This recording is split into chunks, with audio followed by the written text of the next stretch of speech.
I'm Ellen, 32 years old. I've been dating Jim for 6 years, and after 5 proposals, I finally got a yes. Now we're deep in wedding planning, but I'm so happy. I can't help but hum a tune. Wow, we're really getting married. One day while looking over our prenup, I was feeling on top of the world. But Jim, does this really matter? As I signed the contract, I tilted my head in wonder. You see, Jim's one condition for accepting my proposal was to have a prenup. Assets we bring into the marriage stay our own. No meddling in future inheritances. If things change, like having kids, we'll revise the contract. I get that it's important, but did we need it in writing? When I asked, he said, Well, think of it as insurance. Oddly vague. But if that's all it takes to marry Jim, I didn't dwell on it. However, the reason behind this would soon come to light. Jim has 2 older brothers. I met them briefly before the wedding during a visit to my future in-laws. They're not bad, but both are a little quirky. Listen to them, but don't take everything to heart. Otherwise, you'll get carried away. Caught off guard by Jim's blunt intro, I chuckled awkwardly, noticing that even my future in-laws agreed. I didn't think much of it, especially since our next meeting was at the wedding. Then, out of nowhere, I get a call one day when Jim's working over the weekend. Hey, do you like fish? Caught off guard, I hesitated. Who is this? I rack my brain for anyone who calls me Ellen, but no one comes to mind. But wait, they know my home phone number, so it can't be a stranger. I think to myself as roaring laughter comes from the other end. It's me, Jim's big bro. Your big brother, Ellen. My brother-in-law? Wait, is it the eldest or the second son? And what's with Ellen's big brother? I hold my tongue and ask, what's going on? We're just back from fishing and caught a ton of rainbow trout. Can't eat 'em all, so thought you might like some. Jim loves trout meunier, he says, which immediately lifts my spirits. Thank you. Jim is working today, but he'll be thrilled to have meunier when he gets back. I hang up and dart to the fridge. Good thing I have onions, bell peppers, and carrots in stock. Just as I finish julienning a heap of vegetables, someone arrives. Ah, it was Evan. I open the door and smile. Then, Quick, the bathroom, and cover the taxi fare for me, will ya? Okay. I pay the taxi driver as my brother-in-law rushes to the toilet. After settling the bill, Evan comes out of the bathroom, takes a deep breath, and grins. Thanks. And while you're at it, my brother-in-law extends his palm towards me. Hand over some cash. Huh? Reading my confusion, he clarifies. For the fish. Let's say $50 should do it. What? I nearly dropped my wallet in surprise. I should have asked earlier, but I had assumed that the fish were for sharing, not buying. Of course, I felt bad for just taking. So I had prepared some unopened premium snacks as a thank you gift. So I wasn't expecting it to be totally free, but $50? My brother-in-law looks at me as if it's only natural for me to pay. He's made the effort to come here. He's brought a lot of fish, and the last thing I want is for this to turn sour. I calm myself and pull $50 from my wallet and hand it to him. Thanks. The fish are in the cooler. I'll leave the gear here. Tell Jim to get it back to my place later. Gotta go. Wait, Evan? I'm puzzled by the casually abandoned cooler and fishing gear in the foyer. Ignoring my confusion, my brother-in-law takes the $50 and swiftly leaves. Wait a second. He's already gone, leaving me blocked in by the gear. What the? Why leave all this stuff here? Our place isn't big. It's in the way. Oh, and the taxi fare. I remember that he hasn't paid me back for fronting the cab fee. I hesitate to ask Jim to both take the gear back home and collect the taxi money. Then when I open the large cooler my brother-in-law left behind, I can't believe my eyes. On a bed of overly piled ice lay only 3 small trout, each barely 2 inches long. You've got to be kidding me. I slumped down in my doorway, defeated. What am I going to do with the shredded veggies? I had other issues, but I was too stunned for other words. Months later, I found myself heading to a cafe. I have something important to discuss, but keep it a secret from my brother. The one who reached out in a desperate tone was Brant. My brother-in-law warned that it was an important matter that also could affect my husband's future, and insisted that I shouldn't even tell my parents-in-law or my husband. Though it felt a bit sketchy, the cafe he chose wasn't a shady place, and it was during daylight hours, so I decided to at least hear him out. Ellen, over here. As I walk into the cafe, I'm greeted loudly by name. The shout echoes in the cafe, drawing the eyes of other patrons in my direction. Embarrassed, I nod my apologies to the surrounding customers and hastily head toward my brother-in-law's table. Ha! You're so shy, so cute, Ellen. His loud voice again attracts attention, making me cringe. Could you keep it down? Cutting off my request for him to speak more quietly, he blurted, Let me introduce you. This is my new girlfriend. A beautiful woman stands up from a spot I couldn't see. Hi, nice to meet you. Suddenly, I'm slapped hard across the face by a woman who angrily shouts, Are you kidding me?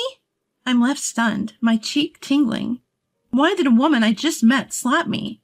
As I'm losing my words, the woman storms out, loudly declaring, This woman is your new girlfriend. I'm disgusted. Goodbye to you. What the... Evan, what is going on?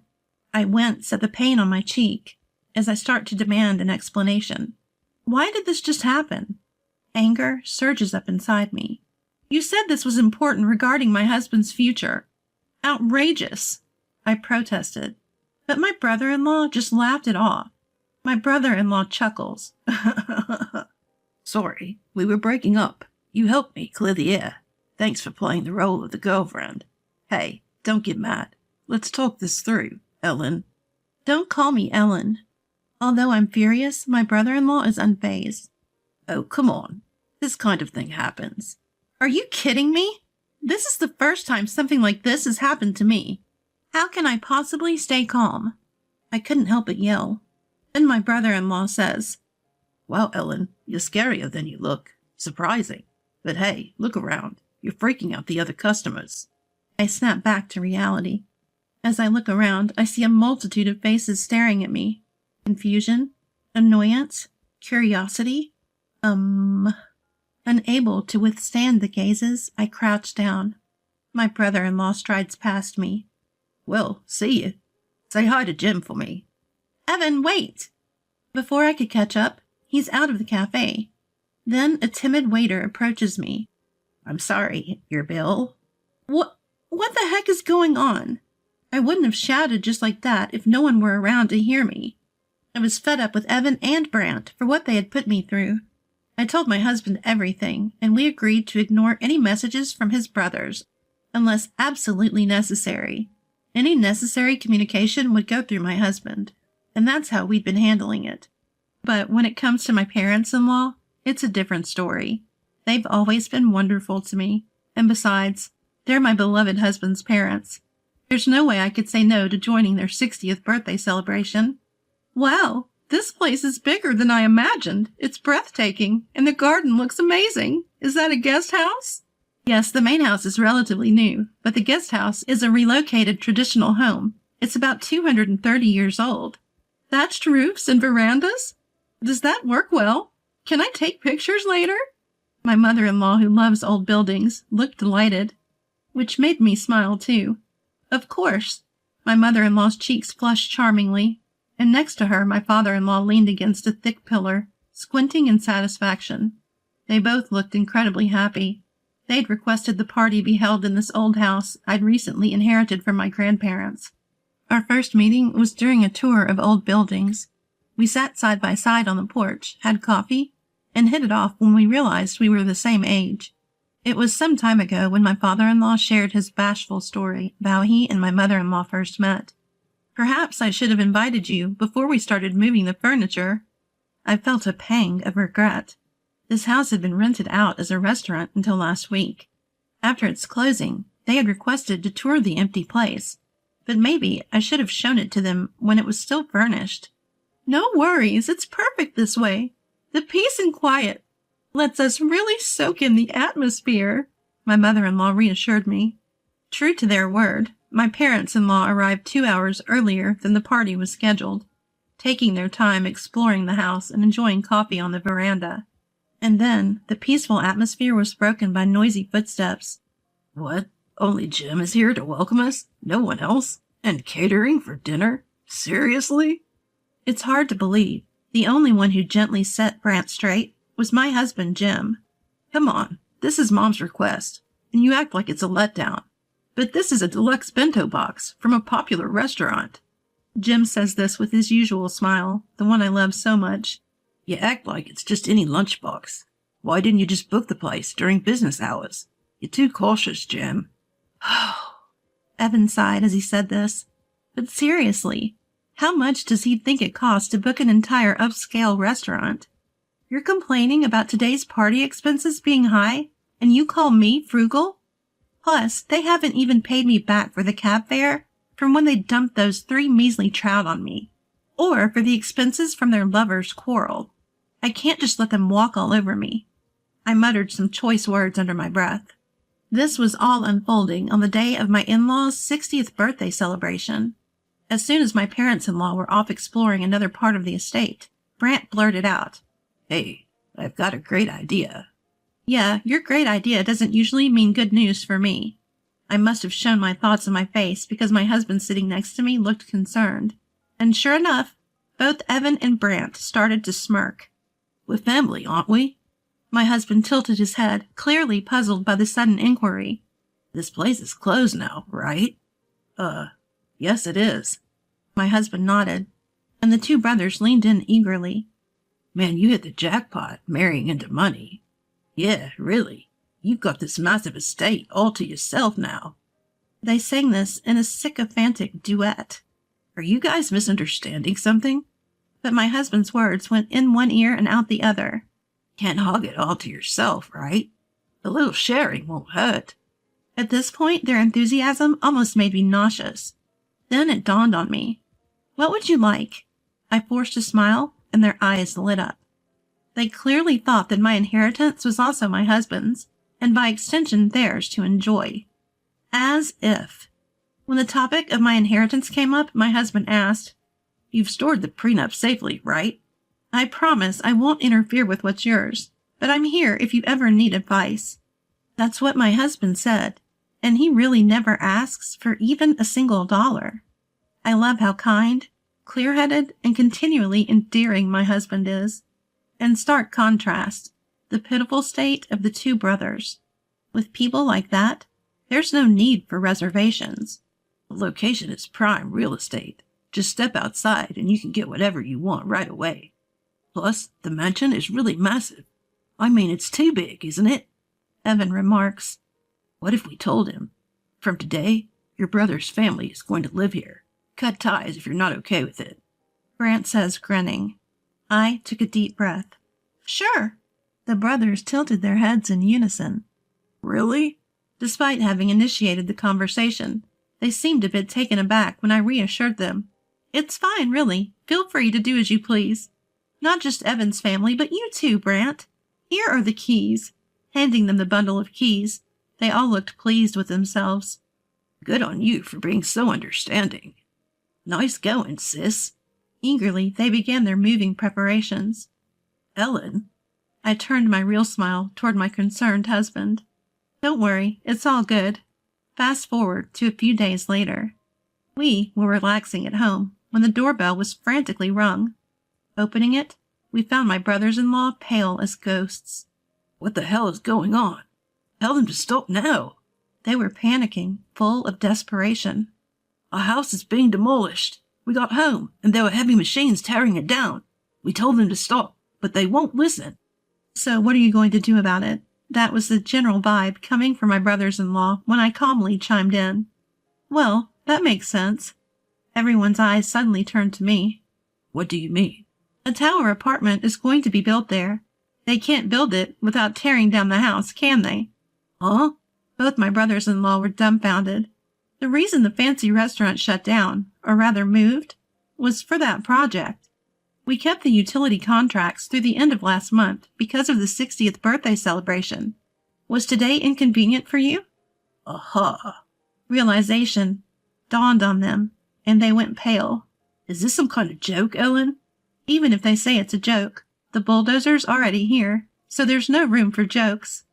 Especially when the bulldozer is already here. What's the point of lying about this? Maybe you should start taking out some valuables. Tired of their complaints, I laid out the harsh reality for my brothers-in-law. Look, I made it clear when I asked for the demolition. Please get rid of everything left in the house. If the bulldozer is already working, I guess this will be over sooner rather than later. If I were you, I'd stop complaining and start taking out the important stuff. They looked at each other and then yelled, "This is bad! Go, go, go! Hurry up!" As I watched the two rush out, I turned to my husband. Nobody really told them, huh? My husband sighed deeply with a wry smile. We've all been strung along enough. Maybe a hard lesson is what they need. I hope it wasn't too much trouble for the workers, though. Yes, I had informed not only my husband, but also my in-laws that I'd given the keys to my brothers-in-law and that they were planning to move. Of course, I'd also told them that the house was already sold, including the date of the turnover. So the decision was in their hands, whether or not to tell their brothers-in-law about the truth. In the end, everyone kept quiet. Don't worry, the buyer and the contractors are already in the loop, I assured them. I had a feeling it would come to this, so I had explained it to the buyer in advance. I hope they learned their lesson, my husband said. With that, we went to sleep. The next day, I can't believe they went this far. My mother-in-law sighed heavily. In the living room, my brothers-in-law seemed to shrink. They couldn't get in during the daytime because the workers stopped them, so they snuck in at night. Well... Yes, they had ignored the no trespassing signs and tried to take valuables in the middle of the night. But a neighbor noticed their flashlight and called the cops, so they were easily caught. So you even managed to get into trouble with the police without taking anything of importance, my mother-in-law continued. Well, you see. My brothers-in-law attempted to explain, but no one was interested in their excuses. The past wrongdoings also came up, making it even worse for them. Both of you should apologize to Ellen, my husband said. But then Brant, who had been meek until now, suddenly snapped at me. It's her fault to begin with. She tricked us. She willingly gave us the keys. Yeah, right. What's with this hypocrite? Selling the house without even telling us? Faced with their unjust accusations, I could only offer a wry smile. I think you're misunderstanding. That property, both the land and the building, were inherited by me. Jim even drafted a prenuptial agreement to protect it. So you guys never had any rights to it to begin with. What prenup? Contract? I had no intention of elaborating on the term prenuptial agreement, which seemed like a curse word to them. Also, the sale of the land and house was consistent with my grandparents' wishes.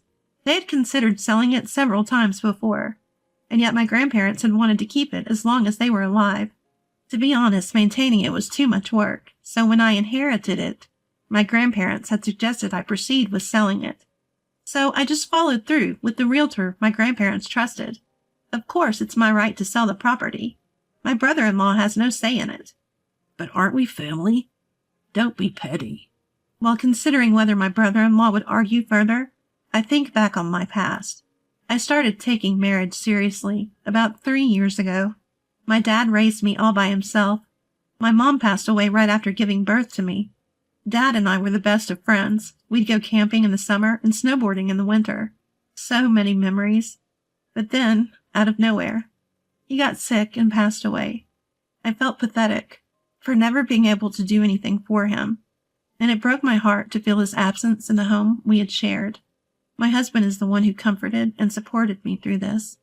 He helped me with the funeral and rituals, made warm soup for me when I couldn't move all day, and spent nights talking about memories with Dad. He was there for me, patiently and lovingly, as I came to terms with my father's passing. If we're getting married, if we're going to be together forever, it has to be you, Jim. If there's something you don't like about me, tell me and I'll change. I shouted that during my 5th proposal, and I convinced Jim, who hesitated because of his troublesome family, to marry me. I don't regret that decision one bit. I always wanted to honor my grandparents' wishes after my dad passed away, And then there are these in-laws of mine. You haven't learned your lesson, have you? I was going to go easy on you, but not anymore. I'm going to demand compensation for all the trouble you've caused. That includes taxi fares, overpriced fish, emotional distress from slaps, food and drinks at the cafe, utilities you used extravagantly in that mansion, and more. My husband enumerates the damages, leaving my in-laws speechless. Are you serious? Down to the last detail? Are you thieves or what? And then there was more to come for my tearful in-laws. We're cutting ties. Yikes. Wait, Dad, please.